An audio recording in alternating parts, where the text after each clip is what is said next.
Welcome to Cardinals Cover 2 with Grialou and Mike Jurecki. Cardinals Cover 2 is brought to you by Arizona Cardinals Podcasts. Visit azcardinals.com/podcasts. From the Dignity Health Arizona Cardinals Training Center, here's Grialou and Mike Jurecki. Well, they say time heals all wounds. Apparently, though, not for everyone. We're going to get into the playoffs that happened over the weekend here in a moment, but the tweet of the weekend for me, MJ, I know you saw this. It's rare when I laugh out loud when you see a tweet, but Charles Woodson, quote, "Now he misses in the snow," after Adam Vinatieri hit the upright on the 23-yard field goal attempt Saturday against the Chiefs. Of course, 17 years now since that game at Foxborough in which the Raiders and the infamous Tuck rule, but it still bothers just a little bit, Charles Woodson. Tongue-in-cheek, though. And after 17 years, we're still talking about the Patriots. Absolutely. It's another tweet over the weekend, death taxes and the Patriots in the AFC Championship game. Amazing. It really is, and I thought it'd be a much closer game. I know we're going to get into some of the games over the weekend, and obviously, on Wednesday we'll be able to preview the conference championships. Now, just overall, though, I mean, I thought the Colts would play better. Obviously Dallas, they got boat raced. You got to give McVay a lot of credit there. So, teams were able to throw the ball, but the teams that won, they were able to run the football. And you look at the Brady yesterday. I mean, a month ago, people were thinking this is going to be his last hurrah. He was carving it up. He looked like a surgeon out there. All four home teams winning over the weekend during the divisional round of the 2018 NFL playoffs. More on that later, though, as we take off here on this Monday afternoon here from the Dignity Health Arizona Cardinals Training Center. Tell you what's ahead on this Monday show. Larry Fitzgerald speaks. Did he say anything, though? We ranked the Cardinals' top plays on offense and defense of 2018. And as we mentioned, 4 teams remain in the NFL playoffs. We'll look back at the divisional round. And, of course, your questions via social media using the hashtag CardsCover2, hashtag CardsCover2 with the number 2 to get involved in the show here on this Monday. But first things first, the news of the day, and it actually happened on Sunday. The Cardinals announced 4 hires to Kliff Kingsbury's coaching staff, all on the offensive side of the football. Sean Kugler is the offensive line coach. Brian Natkin, assistant offensive line coach. David Rye, wide receivers coach. And Steve Hayden, tight ends coach. We'll go over each one of these, but the big one, and probably the most important one as far as position coaches, is the offensive line, and that is Kugler, who last season was with the Denver Broncos, so he gets reunited with Vance Joseph, who was the head coach and now the Cardinals defensive coordinator. But here is someone who was reportedly in high demand. Bills, Buccaneers, Browns, Jets, all interested. Yeah, and, let's go back a little bit here. So John Elway, he fires Vance Joseph, and then basically you had to get permission to start interviewing some of his coaching candidates, and he was going to wait until the new head coach came in this case Vic Fangio, and allow him to interview some of the guys on the staff, and if he didn't want them, then they can move on. So the Cardinals did try to get a permission to interview Kugler, and they were denied initially, and then all of a sudden Vic Fangio comes in and he fires the entire offensive staff. So now all of a sudden you're hearing his name connected with Bruce Arians. However, they hired Harold Goodwin. And then the Jets and the Vikings, they were throwing a lot of money at him. And I can tell you this, if you go back a couple years ago, Kugler was actually a guest with the Cardinals on the practice field for about a couple of weeks. Maybe he brought him in as a consultant. So he's been on the radar for a few years, but sometimes it's about recruiting, and you got to give the Cardinals front office, Michael Bidwell and Steve Keim, a lot of credit because they anteed up here to get this guy.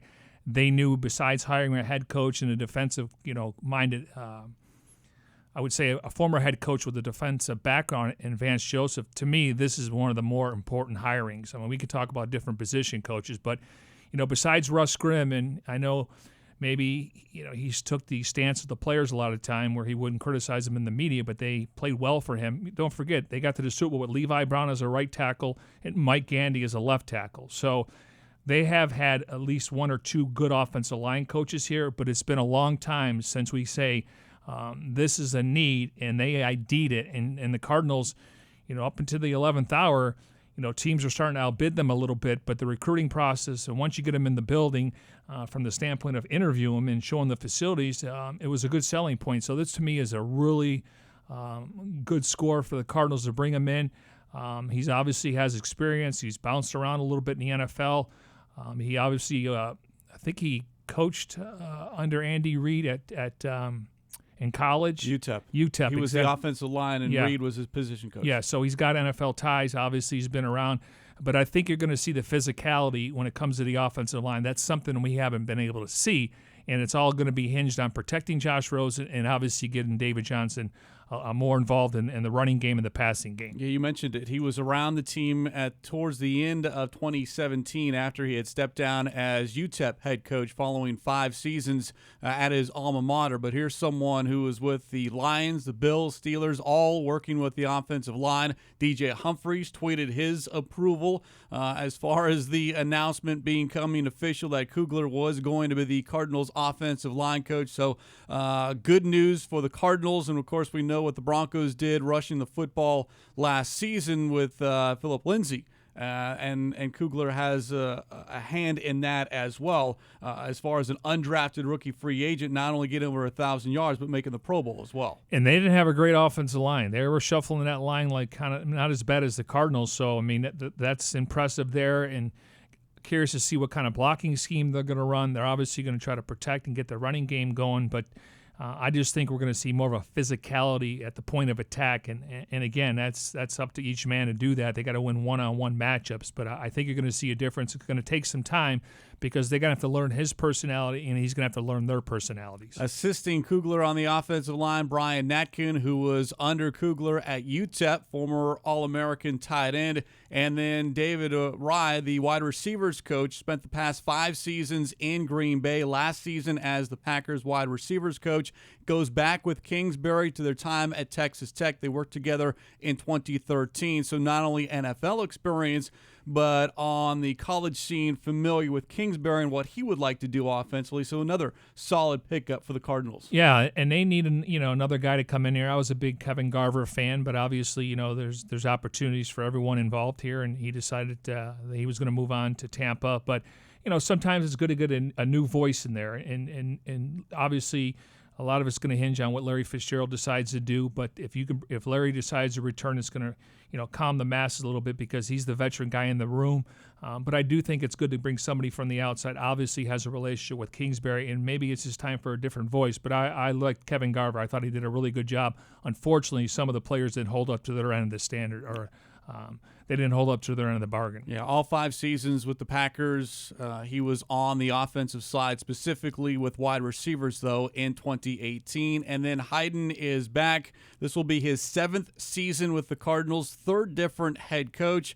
First 5 as assistant special teams and assistant tight ends coach, then last year as assistant offensive line coach. So he is back, Steve Hayden, with the Cardinals. He and Jeff Rodgers so far, the only 2 coaches that have been retained under Kliff Kingsbury. Yeah, and I know that there were other teams looking at Steve Hayden now. He's also assisted Ray Brown on the offensive line. He obviously played tight end in the National Football League. The Cardinals organization as a whole, they value him as a young, up-and-coming coach. Maybe his final position will be offensive line, but he's a position coach, and they're excited to keep him. But I know his phone was ringing, and obviously he lives here. He's got a family here, and he wanted to stay here, and he's excited about the future. So to me, keeping a guy like Steve Hayden, we know that Ricky Seals-Jones needs to develop more. So he's going to have the same position coach there. Last year, Hayden was doing the offensive line and tight end with Jason Michael and Ray Brown. So now he can just focus on one position, and we'll see the development of Ricky Seals-Jones. I got to think they're going to add some other tight ends when it comes to the offseason. Well, and there's the future of Jermaine Gresham as well. I mean, he was expected to be he was coming off an Achilles injury, so there was a little bit of a drop-off, but I think more was expected out of him in 2018, and I think he would even tell you the same thing. So interesting to what the future holds for him at that position. Could be a brand new tight ends room. There's no doubt about it, and I still think they're going to add a couple now. If you got to add a veteran guy if you lose Gresham, and it's going to come down to a business decision. I mean, they know what he can do, and he's become a better blocker. But maybe this offense is looking for a guy who could do both. We know he can catch the ball, but he really prefers to block. and that's why you need to develop Ricky Seals-Jones. So I think when you start looking at the numbers on paper, he's got to justify the reason to keep him. If not, you could see them possibly move on. But those are the discussions that will take place once they get the staff going. So 4 hires, and then over the weekend, some other names linked to the Cardinals. They still need an offensive coordinator, and reports have the Cardinals speaking with John DeFilippo over the weekend. He's also said to be meeting with the Jaguars for their vacancy, and DeFilippo, remember, a year ago at this time, interviewed to be the Cardinals head coach. Didn't get the job, went to Minnesota to be the Vikings offensive coordinator. That didn't work out. He didn't last the entire season. Now his name has resurfaced, and maybe trying to build that resume back up, or at least build his name back up to where he was, if not one of the hottest coaching candidates out there just 1 year ago. Yeah, if the Redskins, I'm thinking of Kirk Cousins. If the Vikings would have made the playoffs, I think he would have been a hot name. Now, obviously getting fired probably humbled him a little bit. I still think he's got a good rapport amongst NFL general managers and coaches. Now, let's handicap this. In Jacksonville, likely will call plays there. Here, he would just be the coordinator where Kingsbury's calling the plays. So it depends on what he's looking for. Obviously, if you're calling plays and your team is successful, he's probably going to get some other interviews like he did last year. So, I'm intrigued with John from a standpoint of he's worked with Carson Wentz, Nick Foles, Kirk Cousins. Now, I got to give Doug Peterson and Frank Reich a lot of credit there. But the fact is that he was the coordinator when Cousins came in there. So I like the fact that he's worked with quarterbacks in the past. But I just wonder, if Kingsbury's calling the offense, sometimes you have a passing game coordinator, sometimes you have a running game coordinator. So, his background is both. So it'd be interesting to see if he's really wanting to get back on that short list next year of being a head coach. He probably wants to call plays, but that may not be the option here. Personally, for me, and again, because we got a couple teams that haven't announced a couple teams haven't even announced their head coach yet because they're still in the playoffs. And some teams right now are trying to figure out their staff. So it's not like there's a ton of names out there. But I prefer a former head coach on offense as the offensive coordinator. Now so you'd have one on defense, and on offense. And I think it would help Kliff. Now, if he feels like John's background is really good, then they go that route. But I'm just saying, and there was a few guys that kind of fit that profile. Now they've moved on from Steve Sarkisian. The Cardinals weren't interested. He decided to go back to Alabama. I know there's reports that he turned the job down. That's what you're going to see, because when guys know they're not going to get anything, they take their name out and then they end up somewhere else. And then Ben McAdoo. Ben McAdoo, I know that he was the guy that benched Eli Manning in New York, but he's a former play caller. He's a former head coach. They interviewed him last week. So, again, everyone's trying to put a staff together. Some teams haven't even released their entire staffs. Like the Buccaneers, we keep hearing all these names. They haven't released it. Miami, they're going to hire Jim Caldwell. He's going to be the offense assistant there with Brian Flores in Miami. And then Zach Taylor's going to get the Cincinnati job. But a lot of these teams right now that have hired head coaches in the last couple of days, they're all scrambling to find the right guys. And yeah, their names on paper, but you want to make sure you get this right. And I think the Cardinals realized that after what happened with the Wilkes staff. Let me ask you this, because it has become a topic of conversation as far as an offensive coordinator, because we're seeing a trend now where it's the head coach calling the plays when it's an offensive-minded head coach. Well, if you're the offensive coordinator, that's kind of your job duties, but that's changed. Is it helping or hurting the Cardinals? And I realize if you're out of a job, you need a job, so there is that. But looking at the Cardinals' position, knowing that Kingsbury is going to call the plays, an offensive coordinator, while important, maybe not as high of importance if you're looking at the Cardinals amongst other openings out there. Okay, so let's take Zach Taylor for an example. When you look at Zach Taylor, I mean, he got an opportunity in college and briefly in the NFL, and he's going to be a head coach. I just think there's only 32 of those. Correct. Matt Nagy, he took over play calling late last year in Kansas City, and he ended up getting a job. So, I mean, these guys, if you want to be a head coach of offense, you're going to have to call plays. That's the way the league is trending. But maybe you're in charge of the passing game. Maybe you're in charge of the running game. Again, I would think any coordinator if you're not the head coach, you want to call plays. But right now, the trend in the NFL is we got head coaches calling plays, and they need more assistants on their staff to help them with the run game plan and the passing game. Yeah, and of course, as we mentioned, if you don't have a job, it's better to have one than not, and sometimes you just need to take it. And if you like Zach Taylor, my example is, I mean, we don't know about him. We know he's come from Sean McVay.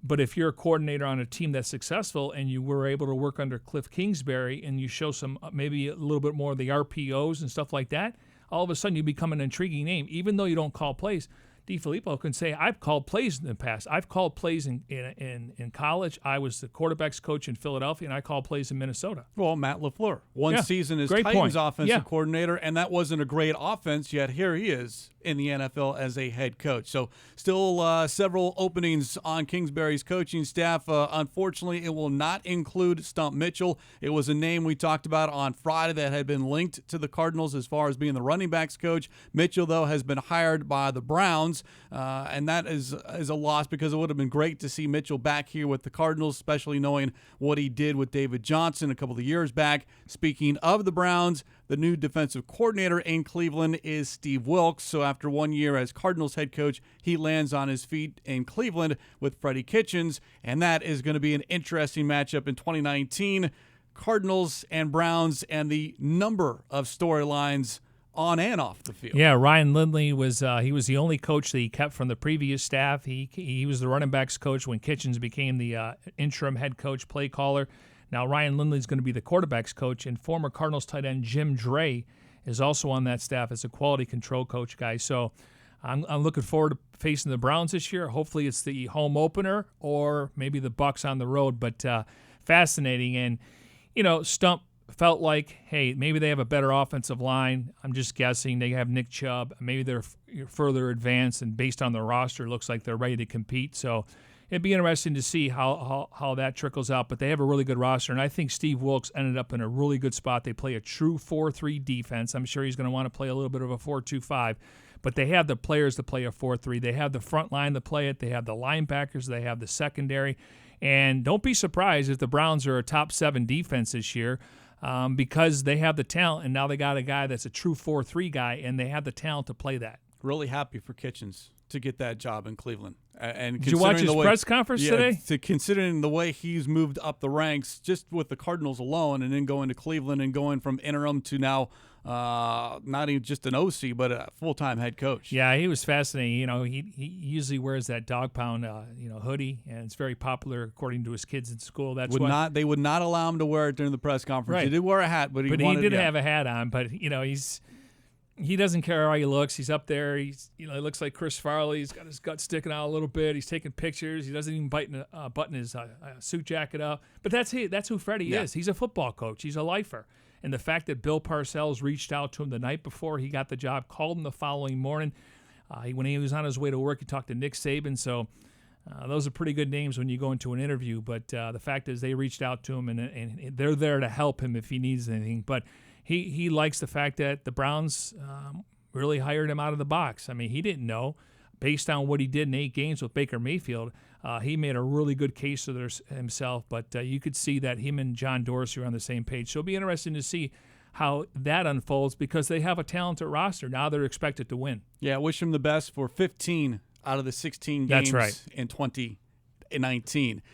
Continuing here on this Monday afternoon as we broadcast from the Dignity Health Arizona Cardinals Training Center in our Bose QC35s here. A little bit later on, we'll hear from the Bird Gang using the hashtag CardsCovered2. Your questions via social media, hashtag CardsCovered2, using the number 2 to get involved in the show. And we are 3 weeks into the offseason, one of the more important offseasons in Cardinals history. Some important dates to keep an eye on, and of course we'll do so here as well on Cards Cover 2. A little bit later on this month, you've got the Senior Bowl. In fact, that's coming up in 2 weeks, and of course the Pro Bowl. But as far as building a roster, the scouting combine from Indianapolis towards the end of February, the first week of March, and then the draft April 25th through the 27th. with. And some interesting news concerning the draft earlier today as Kyler Murray makes it official. The Oklahoma quarterback declares for the draft, still keeping his options open. The Oakland A's drafted him in the first round, want him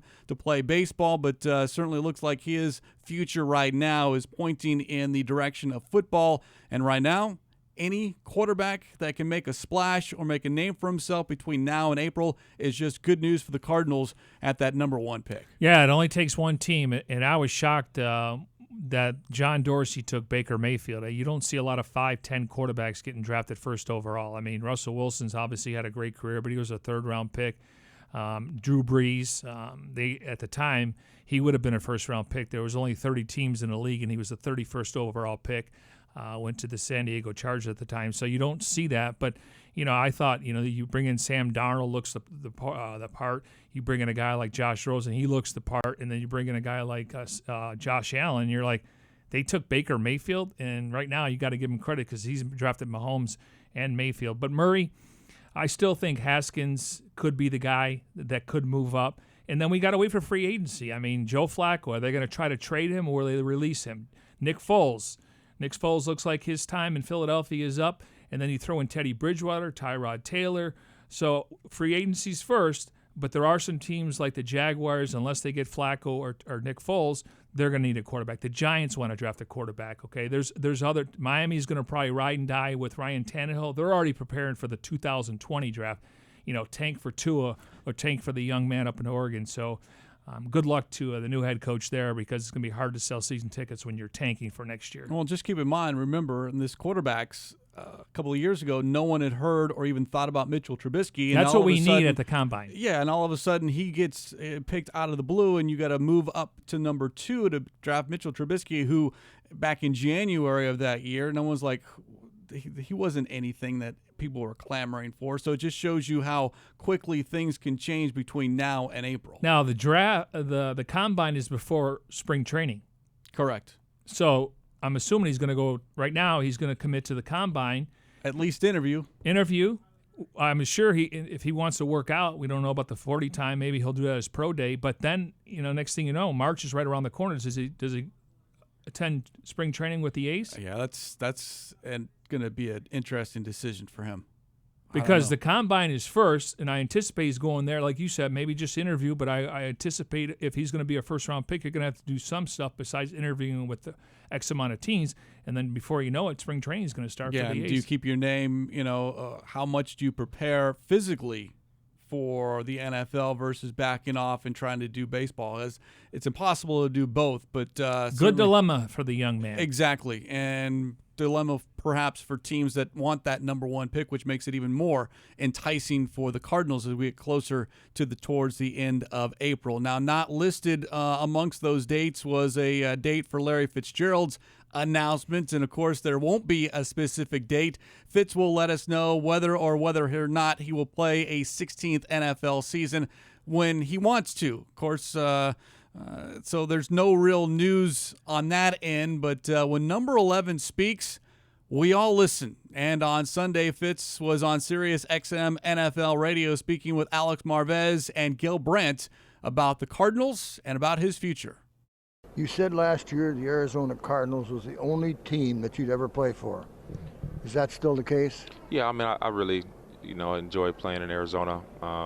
Aside from the record, the way management is, Steve Keim and Michael Bidwell, and just the state of Arizona, I mean, they've always been good to me. I'm a loyal cat, and, my feelings on that haven't really changed. How similar or different will your approach be toward evaluating your NFL future this offseason? And what are some of the things, your touch points that you evaluate from year to year? The checklist I always got to go through, and sometimes I'm able to get to my conclusion faster than others. But I have to do my due diligence in terms of just taking some time to let your body heal, because when you're sore and your fingers are broken and things are just. It's easy to say, man, I just don't want to do this anymore. My body's hurting. You have to give yourself some time to decompress and take a step back. I believe that you'll catch probably 200 passes next season. I really mean no man that. in history has ever caught 200 passes. Well, know that, your Mr. history. But you'll love Kingsbury.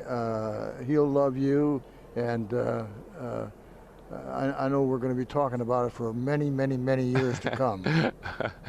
You're too kind, Mr. Brent. You're too kind. Fair to say, no timeline on the decision? Fair, just want to make clear. No, I'll always sit down and talk with Mr. Bidwell, and we'll figure out what's going to happen from there. And I know there's a lot going on back home. Everybody's new coaches and things are being hired, so he's busy doing that. And obviously, the franchise's future is most important. So I'm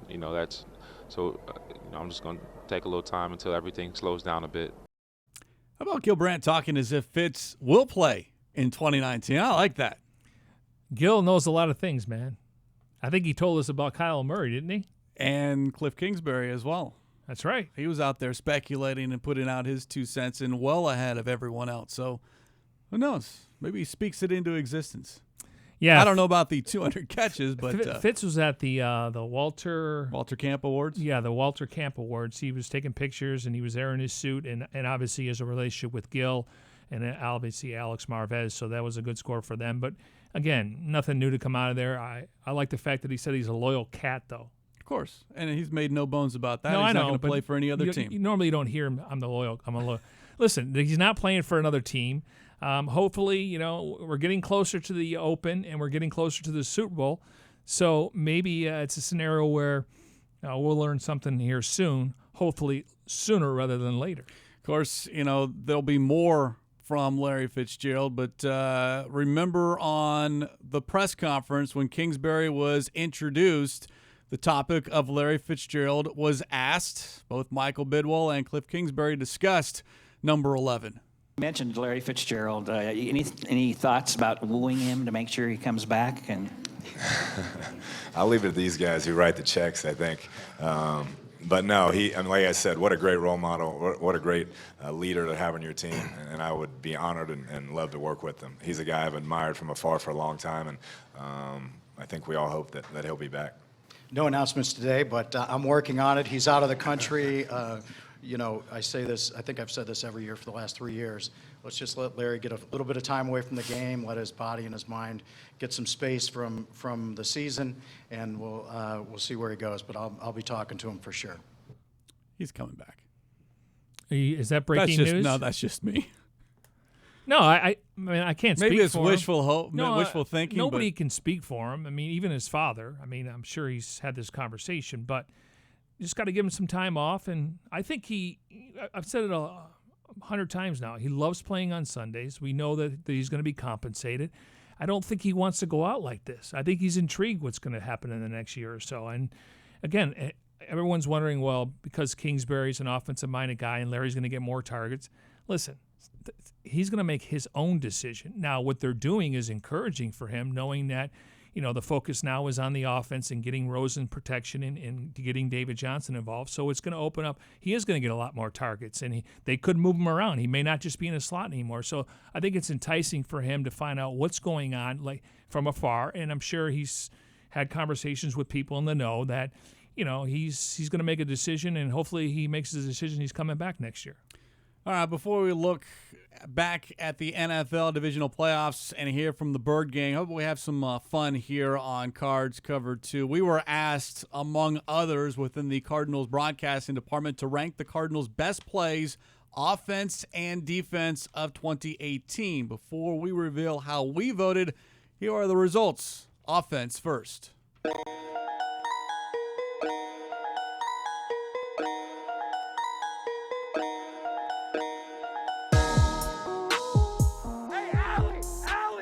Rosen is changing things up, but the play clock is at 2. They got to snap it. They do.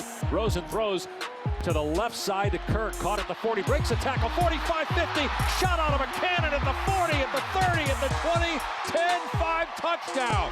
He should have been wrapped up at the line of scrimmage. He broke a tackle, and man, the Jets. Christian Kirk broke a tackle and then shot out of the cannon, baby. On his birthday. Rosen's got the ball, drops back to pass, has time, looking, throws middle of the field to the end zone. Kirk, he got it, he's in, touchdown! Rookie to take the lead with with 34 seconds to go. Rub the rose, baby. Rub the rose. Rosen under center, barking out the call, takes. It's play action. Rosen setting up with time, looks deep, fires deep, got a man wide open inside the 30. It's caught by Kirk at the 20, at the 10. Touchdown! Josh Rosen with a strike, caught by Kirk, rookie to rookie, 75-yard touchdown. Oh, that is big time right there, baby. Here's going to be a double pass. Fitz catches it. He's going to throw it deep, far side. He's got a man. It's Johnson, caught. Touchdown. If this is a send-off to Fitz, what a way to go out. Larry Fitzgerald with a touchdown pass brings the house down. Two receivers right, one left. Johnson in the backfield with Rosen. I would just hand it off here. Shotgun snap, nope, Rosen back to throw, moves to his right, being chased again. Rosen looking, throws deep, near side, diving attempt by Fitz. Did he catch it? He did! Larry Fitzgerald, the Hall of Famer, may have just saved the day for the Cardinals. He got it! He got it! The legend! He got his arm underneath that! How about that throw by Rosen and that catch by Larry Fitzgerald? Wolf, he caught it with one arm. He got it underneath. Do you believe it? I cannot believe you couldn't slide a piece of paper under the pig.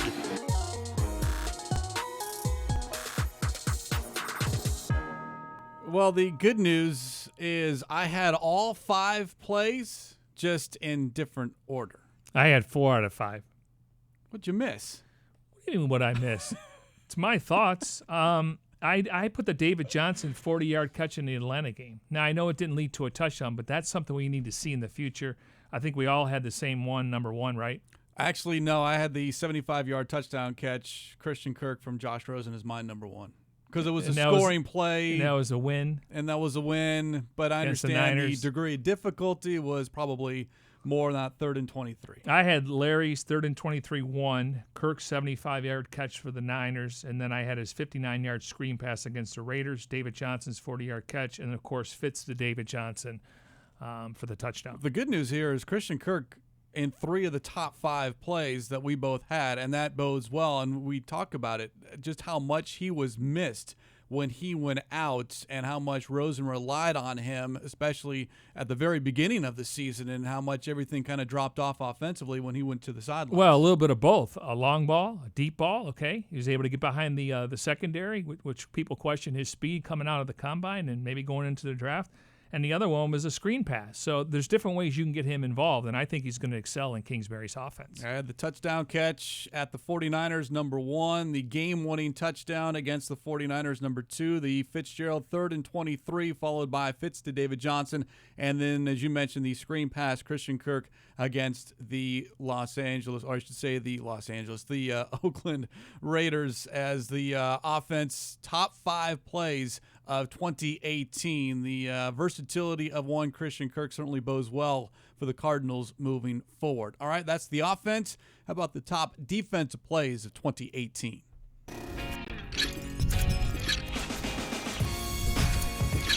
Melvin Gordon lined up wide to the right. Eckler split left. Now he motions into the backfield. They pitch it to him, and then what a play in the backfield as they ran a reverse with Gordon, but Kimdichie makes the tackle. 10-yard loss as Kimdichie makes another play in the backfield. Disrupted Robert Kimdichie. Raheem Mostert is in the game at running back. He gets the call off the right side, fumbles the ball. It's scooped up by Patrick Peterson, running left at the 40, at the 50, at the 40, at the 30, at the 25, and knocked out of bounds by the quarterback Beathard at the 19-yard line. Rodney Gunter coming down the line, stripped the ball comes out, and Patrick Peterson all over it. Takes the snap, Trubisky throws it, left side, tipped, and then a diving interception by Trey Boston. Chandler Jones deflected what was going to be a screen pass, and then Trey Boston dives and picks it off. On the San Francisco 41. Shotgun snap, Beathard in the pocket, pumps, loses the ball, it's deflected. Josh Bynes picks it up at the 20. He's at the 15, the 10, the 5, touchdown! The Arizona Cardinals blitzed, and the ball came out, the pig rolling around it. Josh Bynes jumped on it, scooped it up. It was Hassan Reddick that punched the ball out of the hand of C.J. Beathard. Cousins in shotgun, has the football, drops back to pass, pressure coming again. Cousins is sacked, the ball comes out, it's scooped up by Baker at the 30, he's at the 20, at the 15, the 10, the 5, touchdown! Somebody from the backside, and you know who that is? Chandler Jones with the strip sack. Oh my goodness, what a play, stripping the ball out.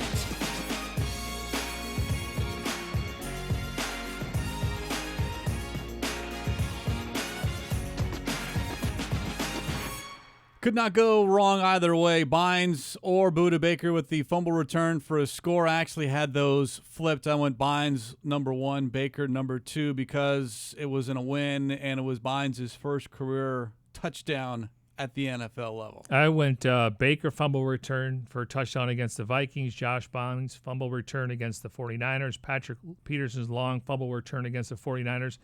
And I also had the Gunter strip sack. I included that Mayowa as well. recovers against the Chargers. I know they lost that game, but that's when we started to see flashes of Rodney Gunter. I think he flashed, and he's a free agent. Hopefully the Cardinals and him want to retain him, bring him back. And then the Nkemdiche, that career game.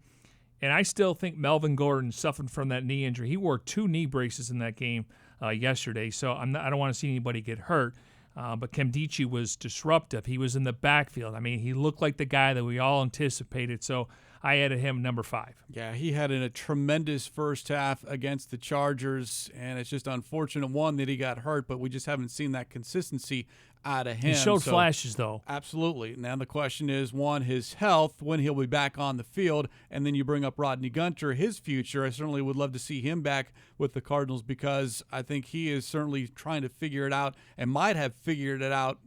He was certainly, as a rookie, thrust into the spotlight, filling in for Corey Peters, and then kind of backed off in year 2. But these last 2 seasons, I think he's really come into his own. Well, you know, a little birdie told me that there's going to be a market out there for Rodney Gunter. Now, you know, depending on what they do in the draft, this is hypothetical. They take the first pick, even though I think they're open for business. That's just me thinking out loud. So you'd have Bosa, defensive end in a 4-3. Then you would have Peters, and I got to think the way Gunter played this year, he would be in the mix with Olsen Pierre. We know that he didn't make the transition to the 4-3. He's a 3-4 guy. And then getting Nkemdiche back possibly at the midway point, depending on how his rehab goes. So Gunter, to me, is a guy that when we talk about priorities, I got to think he's in the equation here. I know the Cardinals want to retain him, but let's be honest. Teams throw money at Marcus Cooper. Teams threw money at Kareem Martin. Teams threw money at Tony Jefferson. So you can't re-sign them all. But the Cardinals have ID'd him as a guy that they would like to retain. And I think he has every opportunity to start next to Peters, depending on the development of Pierre and the rehab when it comes to Robert Nkemdiche. By the way, for those listening to the podcasts, and if you want to see those top plays, offense and defense, just go to azcardinals.com. The broadcasting department did a great job putting those together. And hopefully, and Kyle has it actually every single play.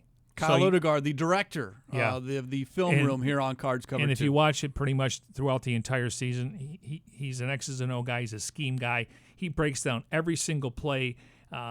We look at the play and we know who scored, but he gives you details, and he's got to highlight every single play that we just went through or with the top 5 who are on offense and defense. Still to come here on Cards Cover 2. We'll get the Bird Gang to sound off as we continue on this Monday afternoon from the Dignity Health Arizona Cardinals Training Center as we broadcast in our Bose QC35s. Want to talk about, though, what happened over the weekend, Saturday and Sunday in the NFL playoffs. NFC action, well, in fact, NFC and AFC, all according to form. 1-2, 1-2 as far as the top seeds advancing to the NFC and AFC championship games. NFC, the Rams eliminated the Cowboys 30-22, and the Saints rallied to beat the Eagles 20-14. Certainly with the Eagles driving there late, and Alshon Jeffrey had the ball go right through his hands. Otherwise, who knows? We might be talking about Nick Foles' magic once again advancing to an NFC Championship game. Yeah, and you find out after the game through his teammate, he is playing through broken ribs. He was a star last year when they won the Super Bowl. I mean, he makes a lot of good catches. Unfortunately, you just don't want to have that drop, but he stood in front of his locker and answered all the questions. You know, when I take away what happened in divisional weekend, teams that ran the football, you ready for this? The Chiefs ran it 33 times for 180 yards, 4 touchdowns. Mahomes did attempt 41 passes. They held the Colts to 87 yards rushing. The Rams, ready for this? 48 rushes, 273 yards. Set a franchise record in playoffs. 3 rushing touchdowns. Goff was pedestrian, 15 for 28, didn't have a touchdown. Okay, and then you look at the Patriots. They ran the ball 34 times, 155 yards, 4 touchdowns. Brady only threw 1 touchdown. They held the Chargers, ready for this? 10 carries for 19 yards. One-dimensional. You could tell Rivers obviously didn't like that. And then the Saints, they ran the ball 31 times for 137 yards. Now, Breeze did have a couple touchdowns, but you could see the recipe when you get to December and January. Yes, you could throw it to open things up, but teams are lining up and running the football. Curious to see what happens in the conference championship games. Well, you've got the Chiefs beating the Colts 31-13, the Patriots of the Chargers 41-28. So here are your NFC champion or your championship Sunday. First game will be the NFC championship game, Rams at the Saints. The AFC championship game, Patriots at the Chiefs. The top 4 scoring offenses all advances to the conference championships game for the first time in the modern era. So, yeah, you need to be able to score points, but as you alluded to, MJ, got to be able to run the football, bring your defense as well. As you look at the matchups. Appreciate the NFL's Twitter account bringing us that fancy graphic here on Cards Cover 2. But Championship Sunday, Bo, looking very, very good as far as these matchups because it's what we all anticipated. If you look at the start of the playoffs, the top 2 seeds advancing. All right, besides the obvious, I know there's a fatigue with the Patriots, but if you had a choice, who do you want to see in the Super Bowl? See, that's tough for me because I'm a big Tom Brady fan, but I wouldn't mind, let's go back to this, I wouldn't mind seeing a regular season rematch, Chiefs, Rams, from Monday Night Football, now on the big stage in the Super Bowl. I mean, I would like to see one of these young quarterbacks go there, not so much the Rams, but maybe Patrick Mahomes. But I would sign up right now because of their age. I would sign up for Breeze and Brady in the Super Bowl. I know that Brady, you're probably tired of it. Breeze has won. He's 39 years old. I think it's going to be a great game, but it'd be interesting because Jared Goff and Patrick Mahomes, they have the talent around them, and I give the Chiefs a chance because of their team's speed. Now, when they played early in the season, it was 43-40. Now, the weather could be a factor. Obviously, New England plays outdoors. That place is going to be rocking. It's been a while since they've hosted an AFC championship game. Was Joe Montana in the – I think they were on the road. That's the last time they won a home playoff game with Montana at quarterback. Right, and I think they end up losing on the road the following weekend. Yeah, so it's been a long time, but that place is going to be rocking. But I do think team speed could be a factor. Now, Gronk yesterday was basically a blocker. He wasn't even targeted. Well, they threw a pass to him in the end zone. They got a pass interference call. But he didn't have a single target in the first half. They utilized Michael, and then James White and Julian Edelman. Looks like he missed 4 games at the beginning of the year because he looked like he had fresh legs out there. So I do think they have a chance, the Chiefs, because of their team speed. But in a big game like this, home or away, I'll take Belichick and Brady. A couple of notes on Brady. 19 NFL seasons, 17 full seasons as a starting quarterback. 16 times he's made the playoffs. 13 times he's reached the conference championship game. I mean, the numbers, his 28 postseason wins, I know they say more than 27 other franchises. They say records are made to be broken. Yeah, that's not being broken. I mean, how many guys are going to play? He's going to play another year or 2. Oh, he's not showing any signs of slowing down. I know, but I just think that record will not be broken. And you look at Emmitt Smith's record, the way the league's going, that's going to be hard to achieve unless you play 12 to 15 years. The running backs don't do that. But I think Brady, he's safe for a long, long time. Much more on Championship Sunday coming up on Wednesday's show on Cards Cover 2 as we now let the Bird Gang sound off here on this Monday afternoon. Your questions via social media using the hashtag CardsCover2, hashtag CardsCover2 with the number 2 to get involved in the show. Let's begin with Twitter, and we've got fans everywhere. We know we are international, MJ, with Germany, England, but we actually have some fans in Washington. Seahawk fans? No, this is a Cardinals fan. Okay. We'll give him a shout out at Chad_Johnson8. I live in Washington State. Hate the Seahawks. Good for there you go. Because they get shoved down my throat all the time. Anyway, tons of talk about the improvement in their run game because of a new O-line coach last year. Can we, talking about the Cardinals, expect the same with our new O-line coach? Well, it's possible. You got to give Mike Slurry a lot of credit. He went in there and replaced the Tom Cable, who thinks he invented the wheel, and John Gruden gave him $2 million a year. Yeah, and I mean, since week 4, they were the number 1 rushing team in football. They did it with a 3-headed monster. They made some improvements in their blocking schemes. That's the plan. That's why the Cardinals hired Sean Kugler to come in here and add some physicality and try to improve the protection and open up the running game. So that's the plan. I think when we look past the head coach and the 2 coordinators or the 3 coordinators, once we find out the offense, we're going to look back at this hire and go, this could be the difference if Josh Rosen makes progress this year, or is it a work in progress? Piggybacking off that, a user on Twitter wants to know, since most quality, healthy O-line guys don't typically hit free agency, which is dead on, do you guys expect the front office to acquire one via a trade? Well, I mean, there's 3 ways you can build a roster: trade, free agency, and draft. So they'll exhaust everything. I mean, free agents do sign. I mean, Andrew Norwell last year, he signed for $14 million. Justin Pugh signed for $9 million here. I mean, Andrew Whitworth, one of the best free agent signings probably in Rams. It happens, but it's rare. And you have to be able to build through the draft. But if you build through the draft, then now typically sometimes you have to wait, though. I think they'll be active in free agency for a couple linemen now. You know, Corey Cunningham has an injury, so is he more of a swing tackle now? Where's Joe Barksdale in the mix? John Wetzel's a free agent. He's coming off an injury. He's been rehabbing, though.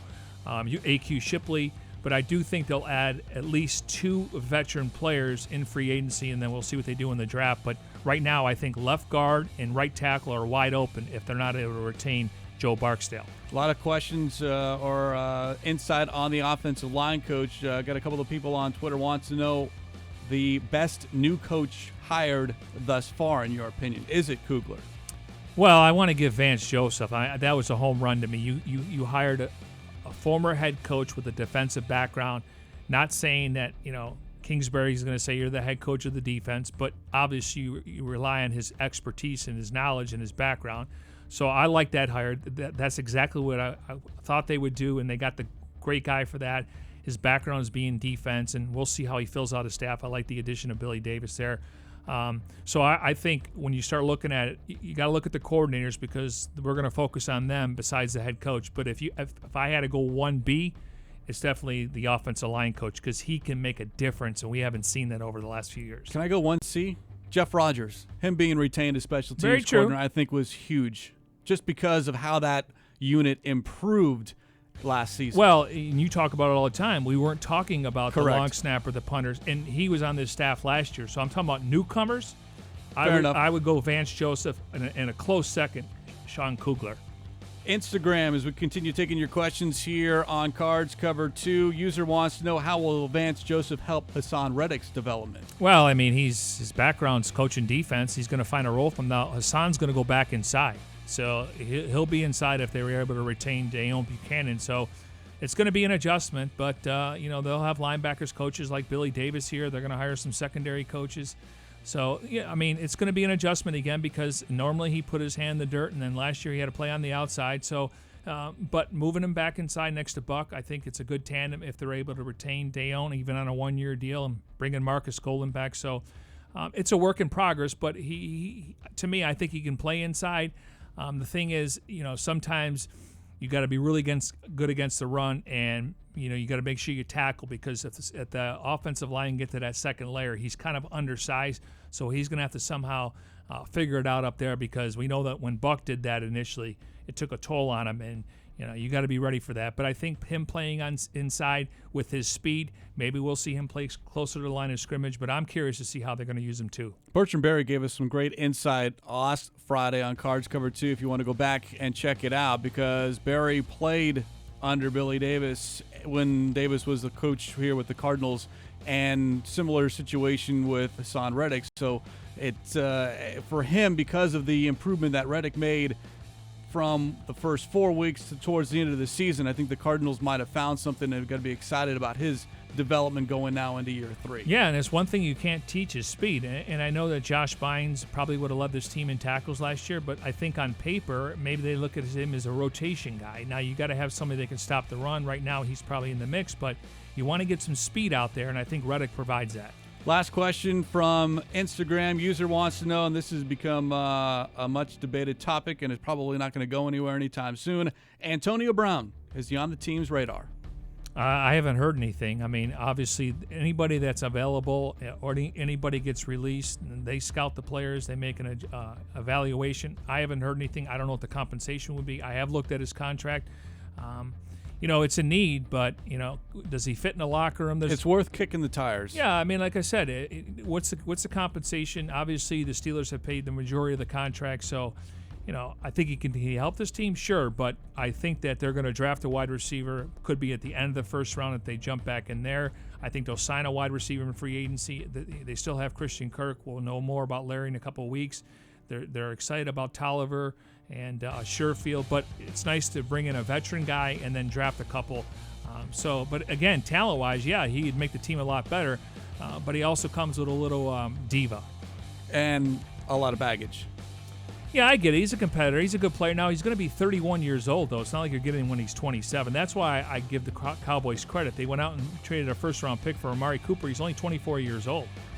Appreciate the Bird Gang reaching out here on Cards Cover 2. We do it at the end of every show here using the hashtag Cards Cover 2, hashtag Cards Cover 2. And if we did not get to your question, keep them coming. Sometimes we'll get to them on social media either before or after the show as well. And with that, that's going to wrap up this edition here on Cards Cover 2. Special thanks to those behind the scenes, Tim Delaney, Jim Omohundro, Devin Henry, and Brandon Natus. For my partner, Mike Jurecki, I'm Craig Grialou. Appreciate you watching and listening.